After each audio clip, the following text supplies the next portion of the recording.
What if I told you that the money in your pocket was designed specifically to trap you? Not by accident. Not through incompetence. By design. Every time you earn a paycheck, every time you save for retirement, every time you try to build wealth for your children, you're playing a game that was rigged before you were born. A game where the rules are written by people who never lose, and rewritten whenever they're about to.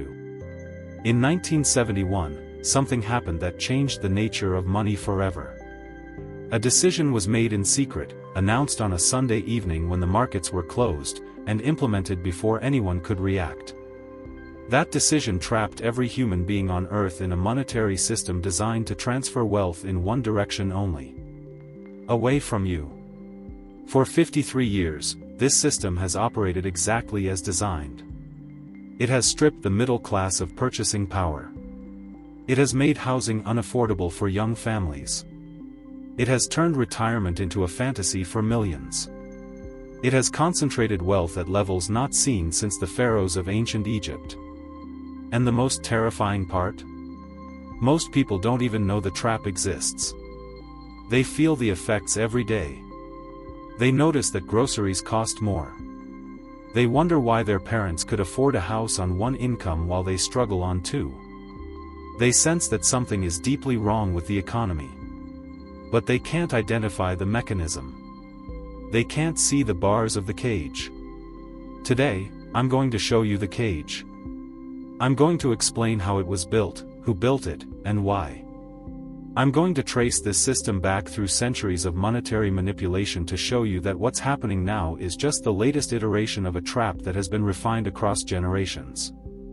And most importantly, I'm going to show you what those who built the trap don't want you to know: there are ways out. There have always been ways out. But only for those who understand what they're escaping from. Let me take you back to the beginning. The year was 1694, and England had a problem. King William III was fighting an expensive war against France. The treasury was empty. Traditional methods of raising money, taxation, borrowing from wealthy merchants, had been exhausted. The king needed a new source of funds, and he needed it immediately. A group of wealthy businessmen approached the crown with an extraordinary proposal. They would lend the government £1.2 million at 8% interest. In exchange, they wanted something unprecedented: the right to issue banknotes against that debt. Think about what this means. These businessmen would lend money to the government. The government would owe them that money plus interest. But instead of waiting for repayment, these businessmen could create paper notes representing that debt and circulate them as money. They could, in effect, create currency out of the government's promise to pay. The Bank of England was born. This was the first modern central bank, and it established a template that would spread across the world. A private institution, owned by shareholders, granted the monopoly power to create a nation's currency. The profits from this creation would flow to the shareholders. The risks would be borne by the public.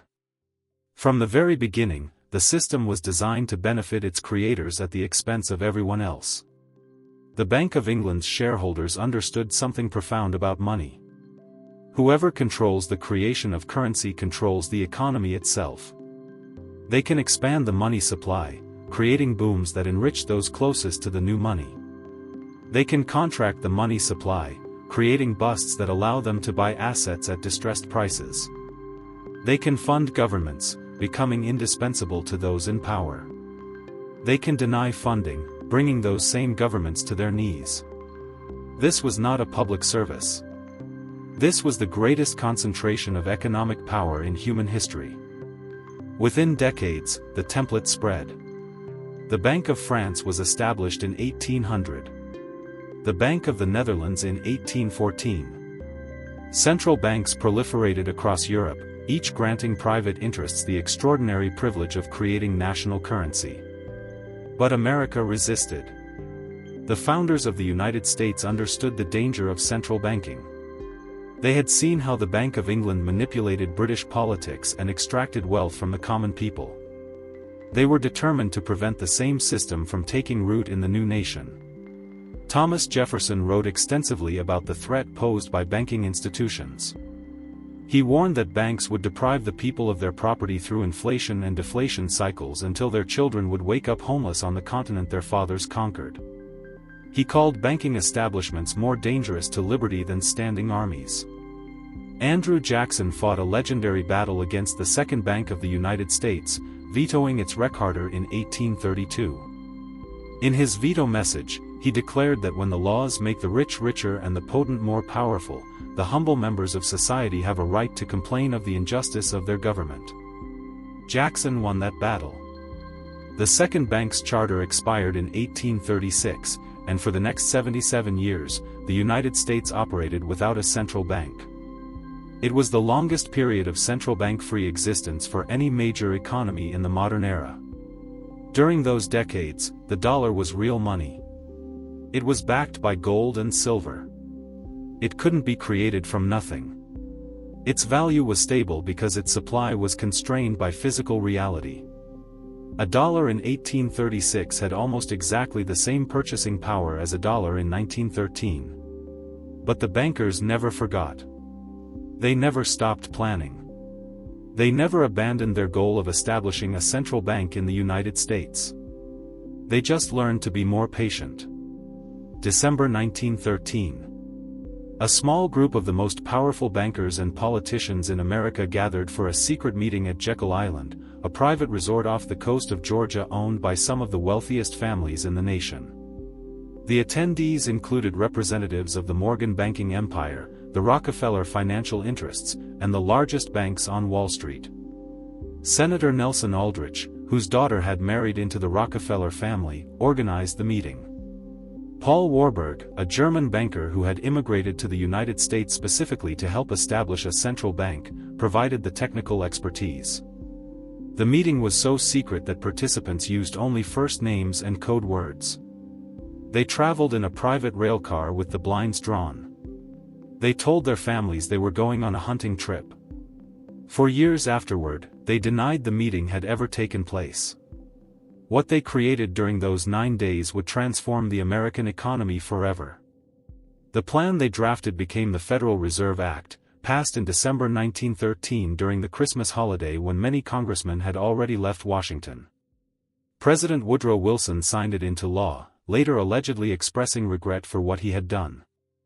The Federal Reserve was sold to the American public as a solution to banking instability. It would prevent panics, stabilize the currency, and serve the public interest. It would be independent of Wall Street and accountable to the people. Every word of that was a carefully crafted lie. The Federal Reserve was designed by bankers, for bankers. Its regional banks are owned by private commercial banks. Its policies consistently benefit the financial sector at the expense of ordinary citizens. Its independence means that elected officials cannot control its decisions, while its accountability is essentially non-existent. And most importantly, it was granted the power that Jefferson and Jackson had fought so hard to prevent, the power to create currency from nothing. From the moment the Federal Reserve opened its doors in 1914, the trap began to close. At first, the changes were subtle. The dollar remained linked to gold. The Fed's power to create money was constrained by the requirement that dollars be redeemable in gold on demand. This wasn't freedom, it was a leash, keeping the new institution from immediately debasing the currency. But leashes can be lengthened. Constraints can be loosened. And over the next 60 years, that's exactly what happened. During World War I, the Fed expanded the money supply dramatically to help finance the war. The gold constraint stretched but didn't break. After the war, a brief contraction led to the sharp recession of 1920 to 1921, which cleared the excesses from the system. But the lesson learned was dangerous. Monetary expansion was politically popular, while monetary contraction was politically painful. The pressure would always be to expand, never to contract. The leash would only get longer. The 1920s brought the first great experiment in Federal Reserve policy. The money supply expanded steadily throughout the decade, fueling the stock market boom that would end in the 1929 crash. When the crash came, The Fed's response was confused and contradictory, first contracting when it should have held steady, then failing to act as banks collapsed across the country. The Great Depression that followed was not a natural economic event. It was a monetary catastrophe, caused in large part by the institution that was supposed to prevent such catastrophes. The Fed's failures created the worst economic crisis in American history. But rather than questioning whether the Federal Reserve should exist, policymakers concluded that it needed more power. The Banking Acts of 1933 and 1935 dramatically expanded the Fed's authority. The solution to the problems caused by central banking was always more central banking. The leash was getting longer. In 1933, President Franklin Roosevelt took the United States off the domestic gold standard. American citizens were ordered to surrender their gold to the Federal Reserve at a price of $20.67 per ounce. Failure to comply was punishable by fines and imprisonment. After the gold was collected, the government revalued it to $35 per ounce, instantly devaluing the dollars that citizens had received in exchange. This was theft on a national scale, executed through monetary manipulation. The people who had followed the rules, who had saved in the currency their government issued, who had trusted the system, they were robbed by that system. But there was still one constraint remaining. The dollar was still linked to gold internationally. Foreign governments could still exchange their dollars for gold at the fixed rate. This meant the Fed couldn't create unlimited currency without risking a run on America's gold reserves. That constraint lasted until 1971. By the late 1960s, the United States was fighting an expensive war in Vietnam while simultaneously funding massive domestic programs. The government was spending far more than it collected in taxes, and the Federal Reserve was creating the money to cover the difference. Foreign governments noticed that America was printing more dollars than it could back with gold. They began exercising their right to exchange dollars for gold, and America's gold reserves began to drain rapidly. France, under President Charles de Gaulle, was particularly aggressive, sending ships to collect French gold from American vaults. President Nixon faced a choice. He could cut spending and accept the political consequences. He could raise taxes and accept the political consequences. Or he could sever the dollar's link to gold and eliminate the constraint entirely.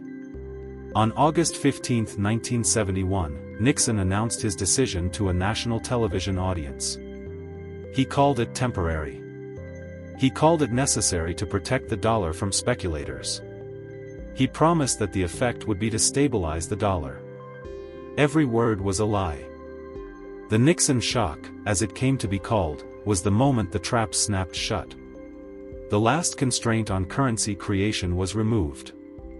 The Federal Reserve could now create unlimited dollars with no physical backing, no commodity constraint, no external check on its power.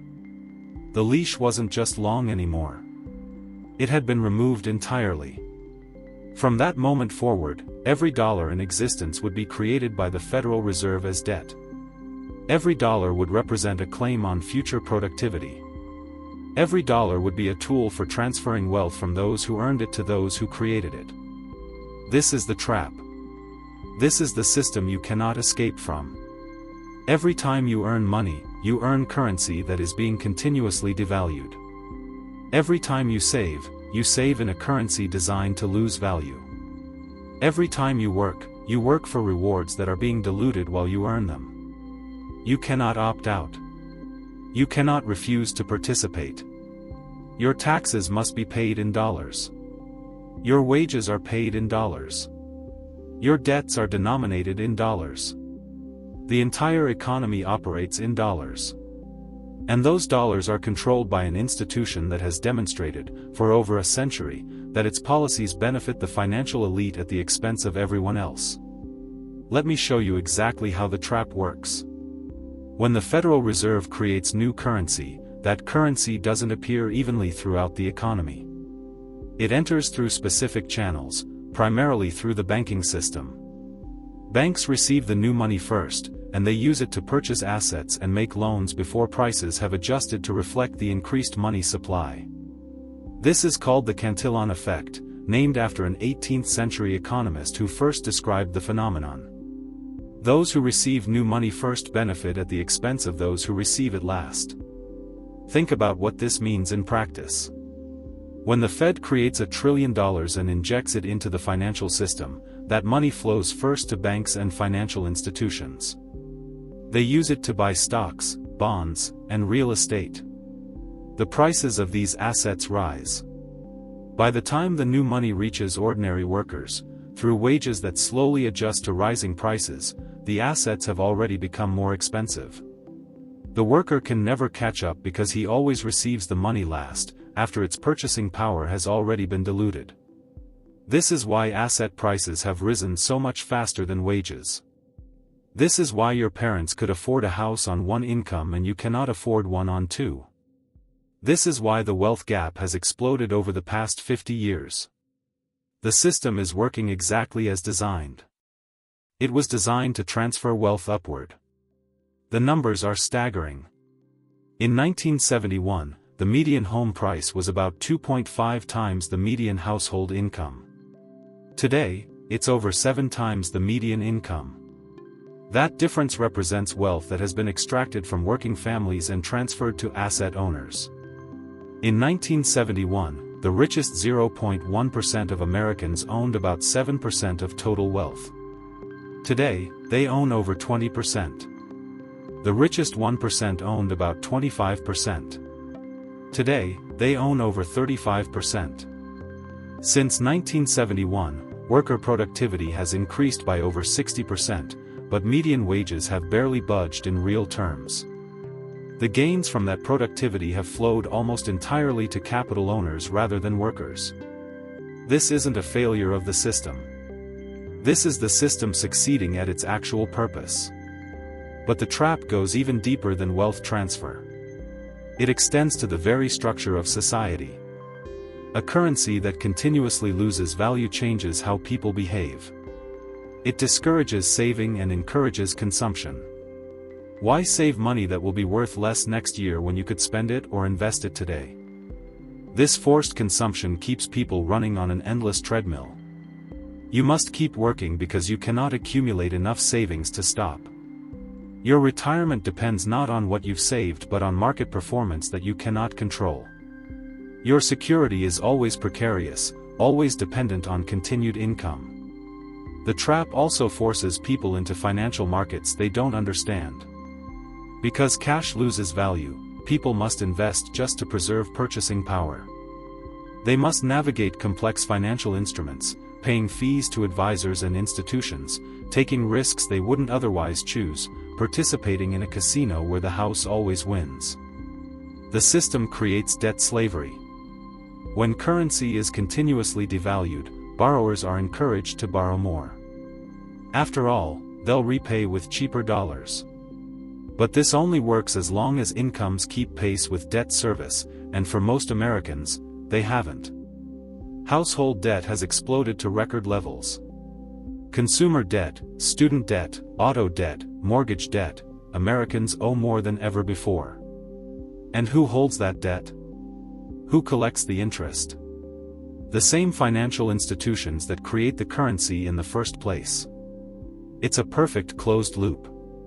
Create the currency, lend the currency, collect interest on the currency, and devalue the currency so more borrowing is necessary. Every step extracts wealth from the population and concentrates it in the hands of the creators. This is why I say you cannot escape. The system is designed so that every choice available to you enriches those who designed it. Save cash and lose to inflation. Invest and pay fees to Wall Street. Borrow and pay interest to banks. Work and pay taxes that service government debt held by the Federal Reserve.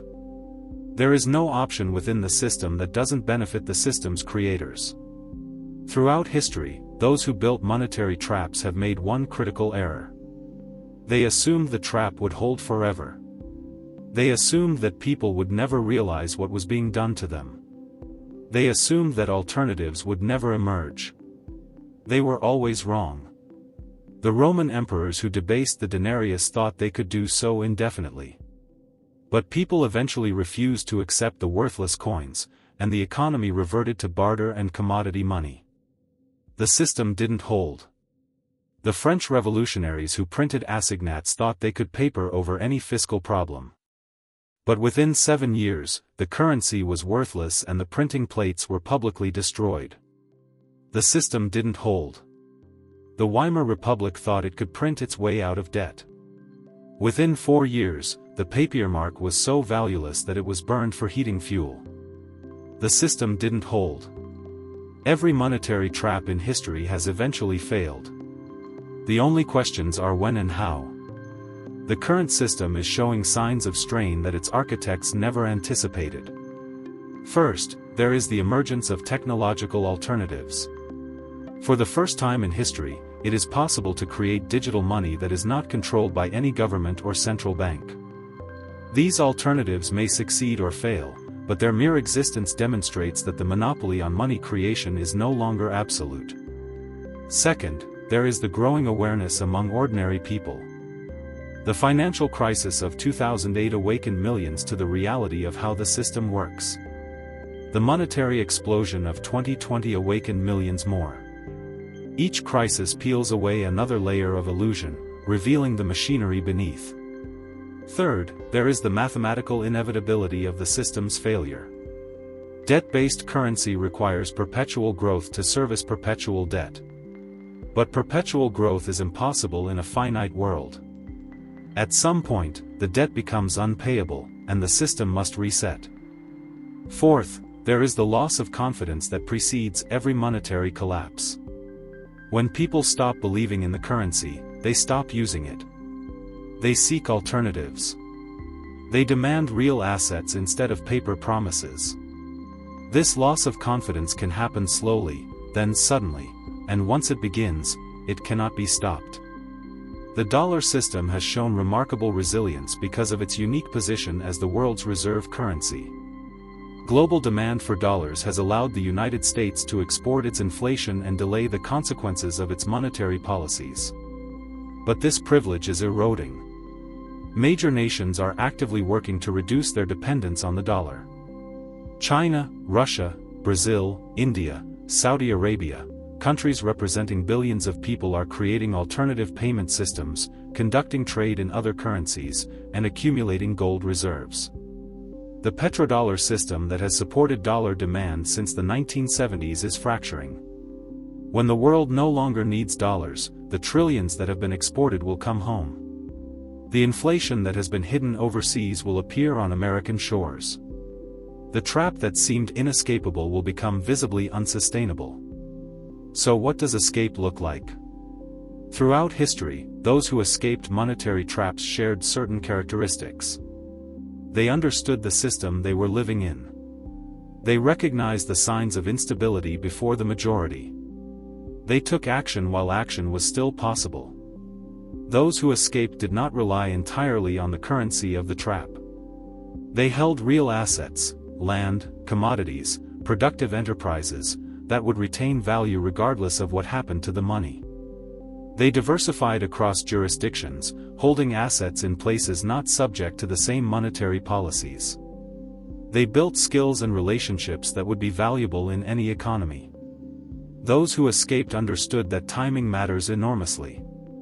Acting too early means sacrificing returns in a system still functional.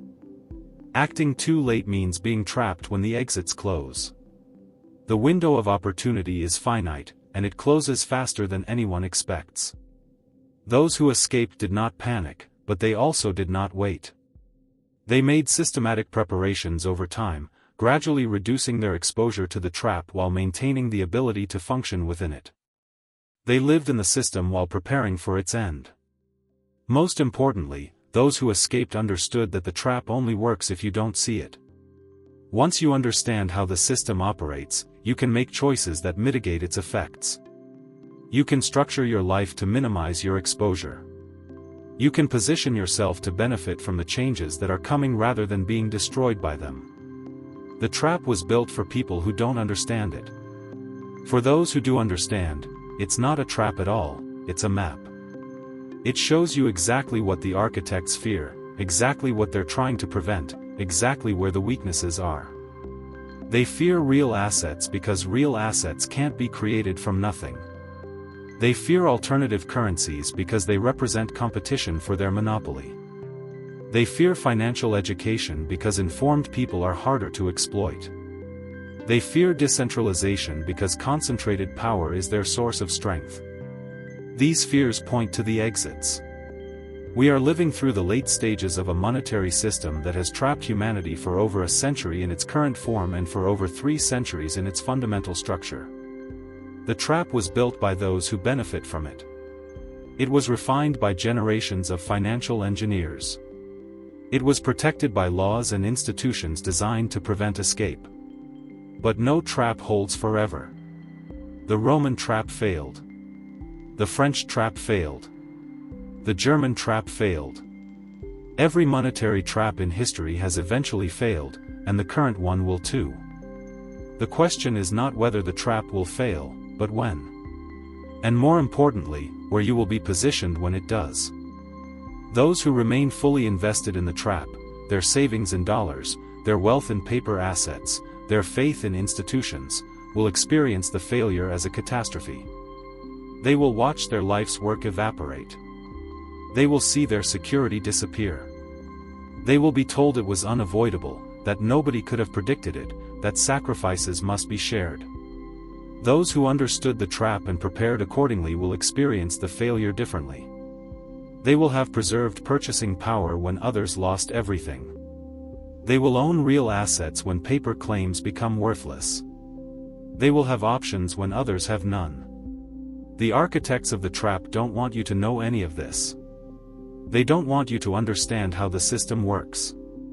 They don't want you to recognize the signs of its failure. They don't want you to find the exits. But now you know. You understand that the money in your pocket was designed to trap you. You understand how the trap was built and who built it. You understand that escape is possible for those who see clearly and act wisely. The trap only works if you don't see it. And now you see it. I've been researching monetary systems for years because I believe this knowledge is the most important financial information anyone can have. It changed how I see everything, not just money, but power, history, and the future. If this opened your eyes, if you're seeing the financial system differently now, I need your help. There are millions of people still trapped because they don't understand the cage they're in. Your family members, friends, co-workers, people you care about who are making financial decisions without understanding the game they're playing. Share this with them. It might be the most valuable thing you ever give them. I want to hear your thoughts. Drop a comment below with what surprised you most, or what you've noticed in your own life that confirms this trap exists. I read every comment, and the discussions here are incredible. Sometimes the best insights come from you, from people living in the system and seeing its effects firsthand.